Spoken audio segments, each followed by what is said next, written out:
விடுவேன்னான்னுது. இப்படி அது இப்படி மழை பெஞ்சா வேலைக்கு எப்படி போக?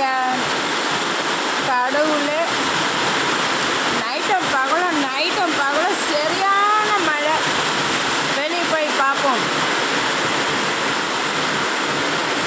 காலெல்லாம் சில்லுன்னு இருக்குது. அம்மா, மழை ஊத்தோன்னு ஊற்றுதே. வெளியவே போக முடியல.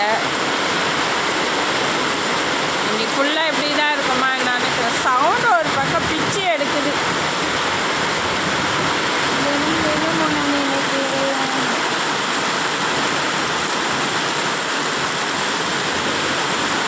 பாத்திரம்லாம் காலையிலே கழுவியாச்சு. மறுபடியும் இப்போ மத்தியானம் சாப்பிட்டு போட்டது. இல்லை, காலையிலே கொஞ்சம் சாப்பிட்டு மீதி வச்ச பாத்திரம் தான்.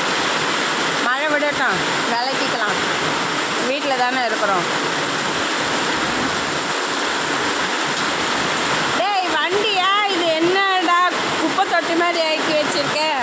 வீடு துடைக்கிற மாப்பு போட்டு வச்சுருக்கேன். இது என்ன, இங்கே ஒரு அன்னகுண்டா, தரையில் இருக்கிற கட்டை, மாமனார் வேஷ்டி.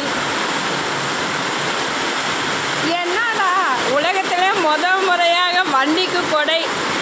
ஸ்கூட்டி ஒரு கொடை பிடிச்சிருக்குமா. ஸ்கூட்டிக்கு வந்த வாழ்வை பாரு, நல்லா தான் இருக்கணும். அங்கே எவனோ ஒருத்தன் தூங்குறான். கீழே படுத்தா இங்கெல்லாம் தண்ணி. சீட்டு போட்டேன், ஒன்றுத்துக்கும் பிரயோஜனம் இல்லாமல் ஆச்சு. நல்லா தாங்க இருக்குது. இது பக்கத்து வீட்டு பக்கமாக போட்டிருந்தாக்கா தண்ணி எல்லாம் அந்த பக்கம் போயிருக்கோம். ஆனால் அவங்களுக்கு நம்ம டிஸ்டர்ப் கொடுக்கக்கூடாதுல்ல. இதுதான் நம்ம இடம். நம்ம இடத்துல தண்ணி இறங்கட்டும். இதோ பாரு, ஒருத்தன் சாப்பிட்டு நிம்மதியாக தூங்குறான். அவனுக்கு தூங்குறத தவிர வாழ்க்கையில் வேறு எதுவுமே தெரியாது.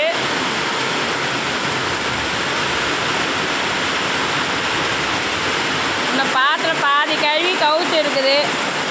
மீதி கொஞ்சம் பாத்திரம் அங்கே கிடக்குது. துணியெல்லாம் துவைச்சி போட்டாச்சு, காயவே இல்லை. என்ன பண்ணுறது? மழை இப்படி பெஞ்சா நான் எங்கே பாத்திரம் கழுவிட்டு எங்கே சாப்பிட்றது, எப்படி தான் வேலைக்கு போகிறதுன்னே தெரியலங்க. வெளியில் போகணும்.